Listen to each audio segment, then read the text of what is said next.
Hare Krishna, muy buenos días.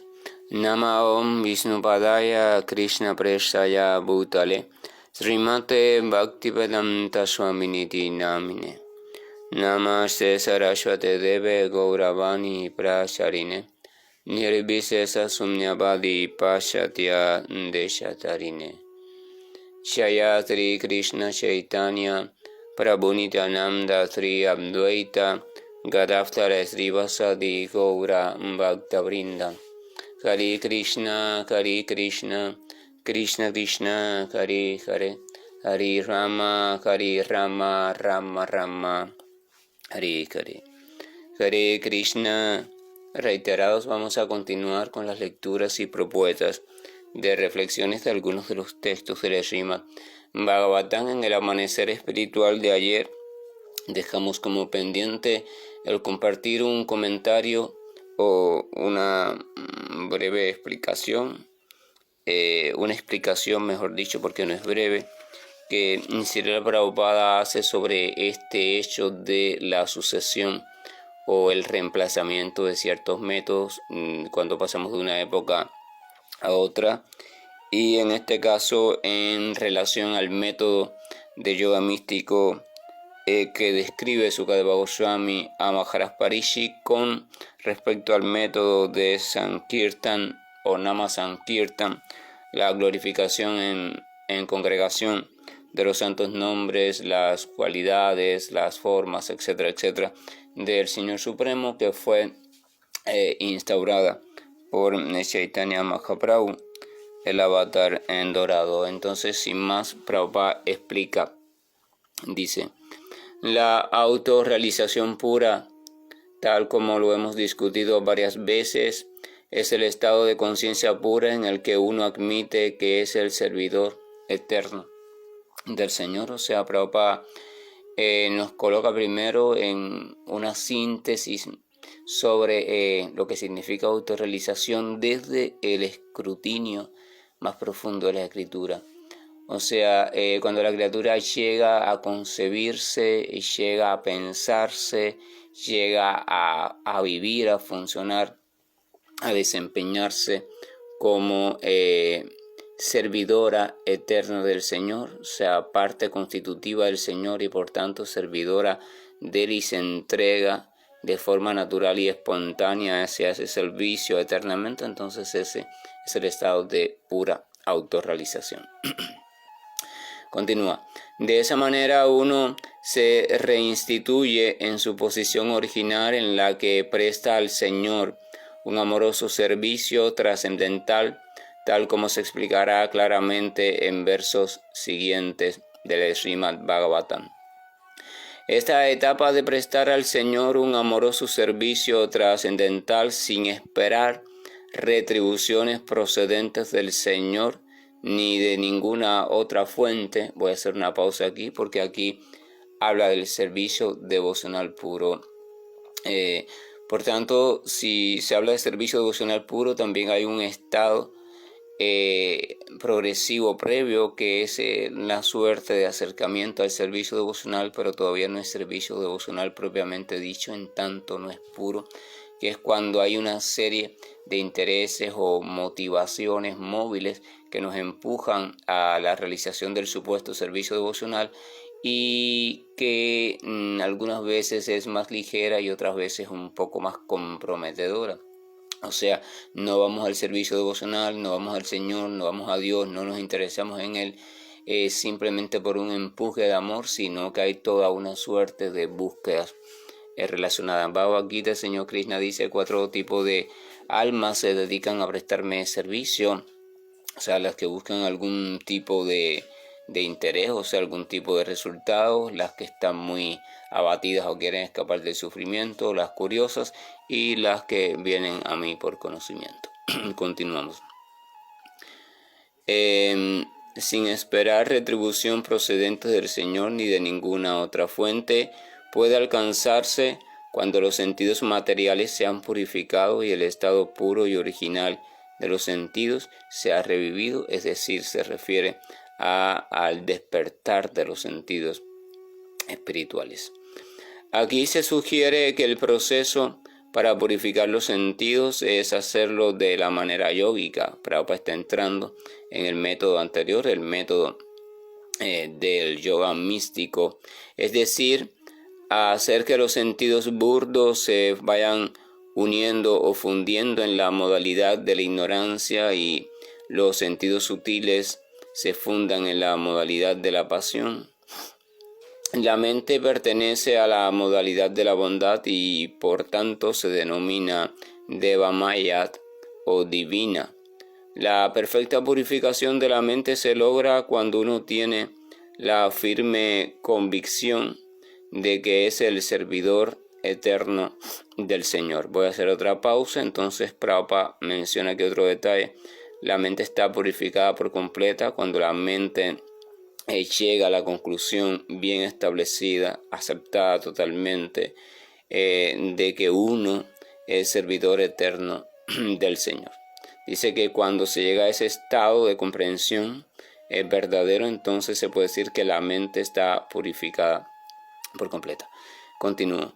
Por tanto, el solo llegar al plano de la bondad debemos entender que también es algo que forma parte de la modalidad material. Voy a hacer otra pausa. O sea, no basta con llegar o situar nuestra vida en el plano de la bondad, sino que hay que ir más allá de ese plano, porque usted puede estar situado en el plano de la bondad y no comprenderse como sirviente eterno del Señor. Continúo.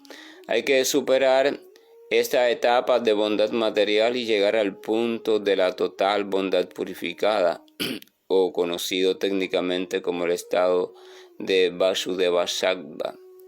Ese Vasudevashattva lo ayuda a uno a entrar en el reino de Dios. O sea, es como dicen algunos textos por ahí, no basta con ser buena persona para entrar en el reino de Dios, pues siendo el reino de Dios, entonces hay que aceptar la participación del Señor en nuestra vida. Usted puede ser buena persona y hacer las cosas por altruismo, por compasión, por lo que sea, y no tener que aceptar para nada la presencia o participación del Señor, y mucho menos concebirse a usted como entidad espiritual destinada por siempre a servir a Dios, ¿verdad? Usted lo hace por compasión, por lo que sea, pero no por servicio amoroso a Dios. Por tanto, ese buen comportamiento, ese ser buena persona, no lo lleva, no le va a dar paso a la plataforma espiritual. Le va a dar paso sin duda alguna a elevados niveles de conciencia, pero que todavía se van a encontrar dentro de los límites de lo conocido como existencia material. Esto es un tema también muy interesante. En la ley o los mandatos o los consejos de las escrituras, las prohibiciones, lo que sea, buscan convertir al ser humano en buena persona organizada, armonizada, autorregulada. Por eso se dice que la ley no es capaz de salvar desde el punto de vista de elevar a la espiritualidad, sino que después el complemento de la ley o aquello que está después de la ley, que es la fe, es lo único que es capaz de servir como vía de tránsito para acceder al plano de conciencia espiritual. También si vamos, por ejemplo, a la cuestión de la tradición cristiana, vamos a ver que siempre durante las escrituras y en el Apocalipsis también Juan en su visión menciona dos cuestiones diferentes. Menciona la tierra prometida y menciona al reino de Dios. O sea, la tierra prometida y el reino de Dios no es la misma cosa o no es el mismo estado de vida o de conciencia, aunque la tierra prometida o en la tierra prometida todos los habitantes adoran al Señor y a su reino, aún así no son el Señor y su reino, no están en el reino del Señor propiamente dicho, sino que el reino del Señor existe en otras cualidades y en él se desarrollan otras actividades. Entonces en esa tierra prometida y reino del Señor podemos encontrar dos distinciones que, aunque las dos son favorables, son diferentes,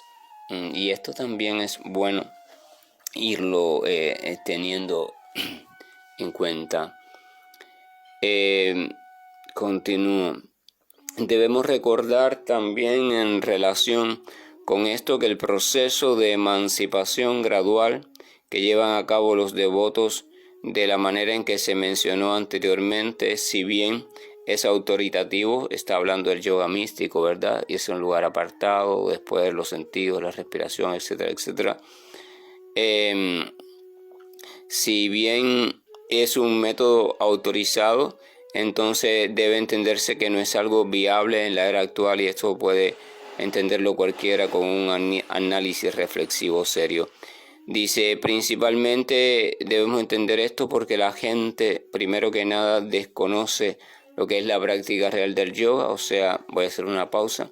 El método original de yoga expuesto por las escrituras, ya prácticamente nadie, la mayoría de las personas que hablan de yoga no lo conocen. Simplemente hablan lo que han leído en los libros más modernos, los que han leído en revistas, lo que han visto en películas, pero muy pocos se dedican a buscar la raíz del método. Por tanto, allí tenemos el primer problema, el desconocimiento del verdadero método. Así que, ¿cómo vas a practicar algo u obtener los frutos de algo que ni tú mismo sabes cómo se practica originalmente? O sea, no conoces la receta original. Ahí está el primer obstáculo para la práctica.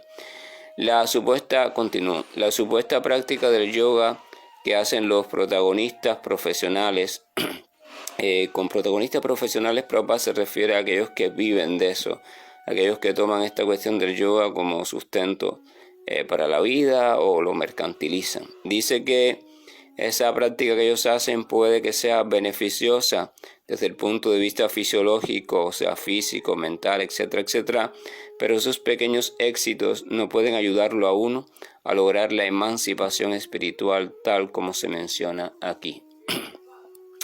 Hace 5.000 años, cuando la condición social de la sociedad humana se hallaba en el perfecto orden védico, el proceso de yoga que se menciona aquí era una cuestión común para todo el mundo, porque todos, y en especial el brahmana, o sea, aquel que vivía en conformidad al conocimiento, y el kshatriya, el administrador, eran formados en el arte trascendental del yoga bajo el cuidado del maestro espiritual, muy lejos de la casa y en las condiciones favorables del estado de brahmacharya o de estudiante célibe. Sin embargo, el hombre moderno es incapaz de entender esto a la perfección. O sea, ya hablamos de eso en el comentario anterior del día de ayer, y entonces cómo las condiciones sociales y la forma educativa también era diferente hace ese tiempo, o sea, hace ya 5.000 años y más en el caso de la sociedad védica. Por tanto, era fácil para después, siendo adulto, comprender de qué iba esta cuestión del yoga místico, y era fácil también practicar lo opuesto que se había entrenado desde el punto de vista físico y mental y desde el entendimiento para ello. Y ahí está el segundo obstáculo para que la mayor parte de la gente de hoy que dice practicar ese método pueda hacerlo con eficacia. No fueron entrenados desde niños y según el método original. Continúa. Por lo tanto, el señor Chaitanya facilitó todo para el aspirante a devoto de la era actual. Entonces, teniendo en cuenta todo esto, ahí es que entra Chaitanya Mahaprabhu, que hace las cosas más fáciles para aquellos que aspiraran o aspirasen o aspiremos a la autorrealización en una época donde el otro método anterior ya no es funcional. Devoto de la era actual de la siguiente manera específica. En fin de cuentas, no hay diferencia en el resultado. Esto también lo hablamos en el amanecer de ayer, o sea, no es que un método es superior al otro, el resultado es el mismo, buscan lo mismo. Lo que pasa es que desde el punto de vista pragmático, funcional, debido a las diferentes condiciones, un método resulta viable en un tiempo dado y el otro no viable. Sigue siendo perfecto, pero no es viable. A veces usted tiene una enfermedad y hay que cambiar de tratamiento. No es que el otro tratamiento no sirve, el otro medicamento sigue siendo bueno igual, pero para otras condiciones. Si las condiciones han cambiado, entonces hay que emplear otro medicamento. Lo primero y principal es que uno tiene que entender la importancia primordial de lo que es el Bhakti Yoga. Prabhupada ya pone una prioridad, hay que entender qué es el Bhakti Yoga en verdad. Los seres vivientes de las diferentes especies de vida están pasando por diferentes periodos de enjaulamiento conforme a sus acciones y reacciones fruitivas. Se refiere Prabhupada aquí a la estancia por un tiempo determinado en un tipo de cuerpo determinado, ¿verdad? Incluyendo las plantas. Pero en medio de la ejecución de diferentes actividades, aquel que consigue algunos recursos en el Bhakti Yoga puede entender la importancia del servicio al Señor a través de la misericordia sin causa del Señor, así como también de la del Maestro Espiritual. El Señor ayuda al alma sincera a través del encuentro con un Maestro Espiritual genuino, que es el representante del propio Señor. De eso hablamos también ya. En virtud de la instrucción de ese Maestro Espiritual, uno recibe la semilla del Bhakti Yoga. O sea, lo que recibimos la semilla, no recibimos la planta tenemos que cultivarla nosotros.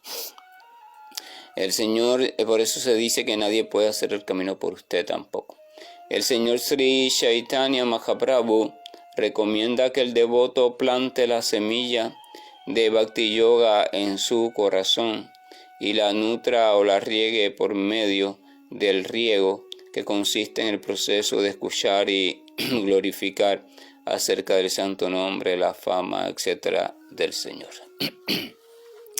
La semilla no la sembramos nosotros mismos, la sembrilla se siembra el sembrador, el que la dispensa, el devoto puro o el maestro espiritual, con su comportamiento y con la potencia de los propios frutos que él mismo está degustando, ¿verdad? Usted encuentra un árbol, ese árbol tiene frutos maduros, usted come un fruto, saca la semilla y la tira al suelo, y entonces, si las condiciones son adecuadas, a su debido tiempo esa semilla brota, ¿verdad? Y a su debido tiempo crecerá un árbol. Si es que dura, si sigue todo el proceso, dará fruto, y ese fruto otra semilla, y así.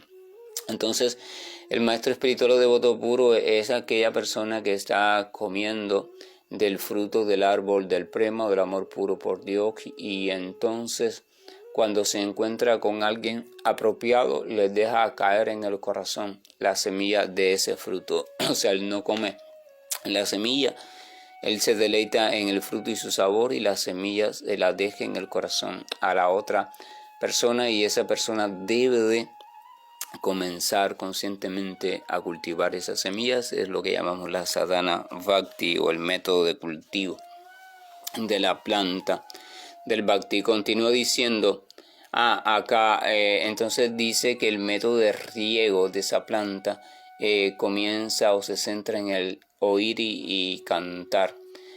Aquí es muy curioso, ¿no? Porque dice oír y cantar sobre los nombres, la gloria, los pasatiempos, etcétera, etcétera. O sea, la glorificación, escuchar, hablar de manera autorizada sobre el Señor, y repetir también estas cuestiones, o sea, hablar uno mismo sobre eso. Eso se sintetiza en la repetición del mantra de los santos nombres, pero no se reduce ahí, sino que también implica la asociación para compartir acerca de las bienaventuradas cualidades del Señor Supremo y sus diferentes tipos de manifestación. Continúo. El sencillo proceso de cantar y escuchar sin ofensa, esto es importante, sin ofensas, o sea, sin cosas que invaliden este canto. El santo nombre del Señor lo promoverá a uno gradual y muy prontamente hasta la etapa de la emancipación. Y el devoto tiene que tener también fe en esto, que el santo nombre es capaz, si uno lo hace adecuadamente, de llevarnos por todo el proceso, desde el inicio hasta la perfección, sin abandonar nunca la práctica, es la misma constantemente.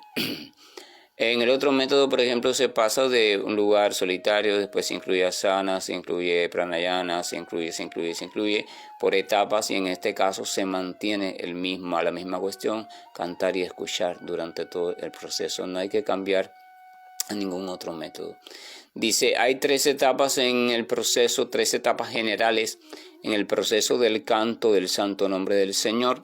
La primera es la conocida como el canto ofensivo del santo nombre, o sea, cuando todavía el practicante está muy lleno de impurezas, no tiene ni siquiera fe verdadera y no tiene tampoco conocimiento, pero aún así se inicia.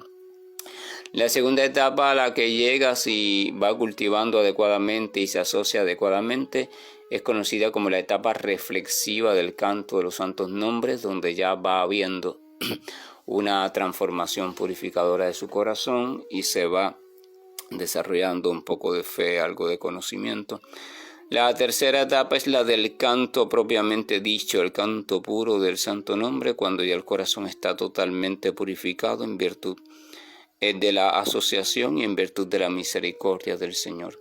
Dice, solo en la segunda etapa, la etapa de reflexión, que se encuentra entre la etapa ofensiva y la etapa sin ofensas, uno alcanza automáticamente la etapa de la emancipación. Y en la etapa sin ofensas, uno de hecho, o sea, esa etapa tercera, uno de hecho entra al reino de Dios. Aunque físicamente parezca encontrarse en el mundo material, entra al reino de Dios. O sea, es acá lo que llamamos mueres a tu anterior vida y entonces comienzas a vivir la vida desde el estado de conciencia de Krishna, aunque aún el cuerpo material no ha llegado a su término en este mundo, pero ya se vive una vida totalmente espiritual, y que es lo recomendado, o sea, morir y nacer de nuevo antes de morir este cuerpo. También eso lo recomienda cristianismo, o sea, morir y volver a nacer, ¿verdad? En tanto, o sea, antes que se nos acabe esta vida, hacer el esfuerzo, comprender la importancia de vivir ese proceso. El Corán también lo muestra, o sea, dice que uno debe hacer todo lo posible por morir y antes de que la muerte física llegue, o sea, morir al mundo de las ilusiones, al mundo de la ignorancia, y entonces nacer al mundo del conocimiento y la dicha del servicio amoroso a Dios antes de que este cuerpo se termine. Eso es la espiritualización de la vida. Continúa. Ofensa, ponerse a ver dónde me quedé. La tercera etapa es la del canto sin ofensa del santo nombre del Señor. Solo en la segunda etapa ya está parte de la ley. Y en la etapa sin ofensas uno de hecho entra en el reino de Dios, aunque físicamente parezca encontrarse en el mundo material. Disculpe. Para alcanzar la etapa en la que no hay ofensas, uno debe ponerse en guardia de la siguiente manera. O sea, no se entra al reino de Dios si no se alcanza la etapa del canto puro del santo nombre, y para alcanzar esa etapa, además de escuchar y hablar sobre la gloria del Señor en congregación con devotos, hay que tener ciertos cuidados, y Prabhupada va a hablar ahora de eso de forma general. Cuando hablamos de escuchar y cantar sobre las glorias de los santos nombres, la forma, la fama del Señor, esto no solo significa que uno debe cantar y escuchar acerca del santo nombre del Señor, nombres como por ejemplo Rama, Krishna, o hacerlo sistemáticamente o de forma sistemática mediante la combinación de 16 nombres en el caso de el Mahamantra Hare Krishna, Krishna, Krishna, Hare Hare, Hare Rama, Rama, Rama, Hare Hare. O sea, el canto del Mahamantra es una combinación rítmica de 3 de los nombres del Señor, de Hari, Krishna y Rama. Y entonces se sistematiza de esa forma con una métrica de vida indicada, con un propósito específico para generar todo un proceso.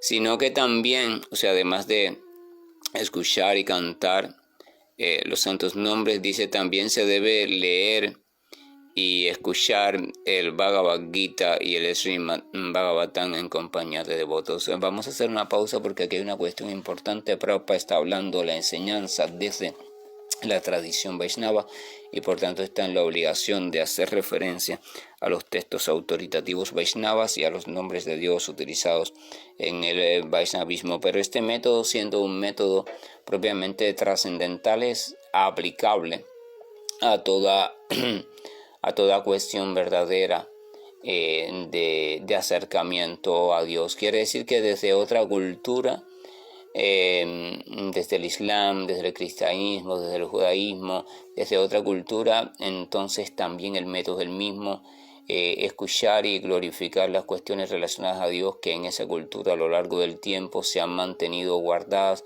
se han mantenido atesoradas y se ha comprobado que se han mantenido fieles, o sea, la tradición de transmitir de una generación a otra por parte de ciertos patriarcas las historias de Dios. Y ese es la basamenta del método, porque es lo que hace que el pueblo y las nuevas generaciones puedan recibir este tesoro y desde la fe puedan meditar en él y puedan mantener la esperanza viva de un reino de Dios y de un Señor al cual se puede acceder y al cual o hacia el cual ellos están en camino. Esa sensación de estar en camino es necesaria, pero solamente se puede mantener desde el ejercicio constante del intercambio, escucha y transmisión o glorificación de esas cuestiones. Los otros días estaba yo pensando, por ejemplo, pensaba cuando los primeros esclavos de África fueron traídos a Cuba para trabajar, o sea, como mano de obra fuerte y gratuita, barata, para trabajar en los ingenios, las plantaciones cañeras, en las labores domésticas y otras cuestiones. Entonces se dicen, cuentan los historiadores que y estudiosos del tema, que estos primeros esclavos, movidos por la añoranza, movidos por la nostalgia de la tierra de donde procedían, se reunían por las tardes o por las noches, cuando ya estaban libres de las labores, se reunían a intercambiarse en sus lenguas sobre historias de sus tierras. O sea, trataban de mantener y conservar viva su tierra y su vida en su tierra, aunque sea a nivel de pensamiento, de memoria, en una serie de plano mental imaginativo basado en el recuerdo. Esto es importante porque a través de ese método ellos fueron capaces de preservar viva los legados de su tierra, al menos en una parte, aunque sabemos que después eso se fue necesariamente transformando. Lo mismo sucede con el practicante, escucha sobre las cuestiones del Señor Supremo, no las puede constatar todavía directamente, puesto que no está en el estado adecuado para ello, debe purificarse. Para eso emprende una serie de métodos, y en este caso el método de Bhakti o la sadhana Bhakti, y mientras se va purificando, va realizando una rememoración de toda información que va recibiendo sobre el Señor y su reino. Cualidades de Dios, atractivos de Dios, formas, etcétera, etcétera, y pasatiempos, o sea, su reino, su morada, cómo es, cómo se vivió allí, cómo se siente, a qué se dedican los habitantes de esa morada totalmente espiritual y dichosa. Y en ese escuchar entonces va ahondando y va enriqueciendo su información. Y sobre esa información va reflexionando, pero va reflexionando desde la aceptación plena llamada fe. O sea, desde la fe confía en que esas informaciones son ciertas, en que es posible, en que hay un estado de existencia que es el original, en el cual uno se encuentra con ese Señor al cual puede servirle, el cual es puramente atractivo y se encuentra en ese estado de vida. O sea, uno va viviendo por adelantado una especie de acercamiento a esa vida, y esa esperanza entonces la mantiene uno viva durante toda esta existencia en medio de cualquier tipo de situación. Esa es la importancia de mantener la sadhana bhakti, o la escucha, recordación y glorificación, repetición de estas cuestiones del Señor, porque nos capacita para permanecer a salvo. Este a salvo significa ubicados en el reino de Dios por adelantado, sean cuales sean las circunstancias materiales, y nos va ayudando a independizarnos de dichas circunstancias a tal punto que llegue un momento en que sea cual sea, ya sea de orden físico, mental, familiar, social, de lo que sea, de temores, de lo que sea, aún así entonces ya logramos la habilidad de permanecer fijos. Hay una parte de nuestra conciencia que permanece fija, que se da cuenta, bueno, lo único que tengo que hacer es permanecer fijo en mi esperanza. ¿Y cómo permanezco fijo en ella? Mediante la recordación, mediante el sentimiento de nostalgia de todavía no poder alcanzar esa morada, pero con la confianza en que de seguro por su misericordia podré hacerlo. Entonces dice la práctica, también se debe leer y escuchar Bhagavad Gita y Srimad Bhagavatam. Entonces decía, en compañía de devotos, que en el caso, por ejemplo, de cristianos, escuchar e intercambiar sobre las cuestiones, las enseñanzas de Cristo, los pasatiempos, actividades, su pasión, etcétera, etcétera. En caso de los judíos, sobre las obras que el Señor hizo en el pasado a su pueblo. En el caso de los musulmanes, sobre las enseñanzas de Mahoma, la vida de Mahoma, los nombres de Alá, etcétera, etcétera. Esa es la cuestión. Fíjense, el método es el mismo, cambia la referencia, pero la referencia también tiene que cumplir con un requisito: ser totalmente autorizada. Dice hacer esto en compañía de devotos. Esto es importante también, en compañía. La práctica primaria del Bhakti Yoga hará que germine, de este escuchar y glorificar, hará que germine la semilla que ya está plantada en el corazón, que fue plantada por un gran alma anterior, y mediante un proceso regular de riego, tal como se mencionó antes, la planta del Bhakti comenzará a crecer. Mediante la nutrición sistemática, esta planta crecerá hasta tal punto que irá penetrando todas las coberturas de la conciencia material, las coberturas del universo, tal como lo hemos oído decir en los versos anteriores. En el proceso de yoga místico, hago una pausa aquí, era por esfuerzo propio y muy dedicado que se lograba ir pasando diferentes planos de conciencia. En este caso es por la fuerza propia del propio escuchar y el propio glorificar y su avance que la conciencia va siendo llevada a través de los diferentes planos. Voy a hacer una pausa aquí hasta la próxima amanecer, porque ya el mensaje se está haciendo demasiado largo, ya ha pasado de los 30 minutos. Que la gracia y el amor de nuestro Señor nos acompañe para que sigamos reflexionando con profundidad y lucidez sobre estas propuestas temáticas. Hare Krishna, buen día, y estoy finalizando la grabación. Krishna Krishna Krishna Shri Krishna Govind Hare Murari Janat Narayan Vasudeva Shri Krishna Govind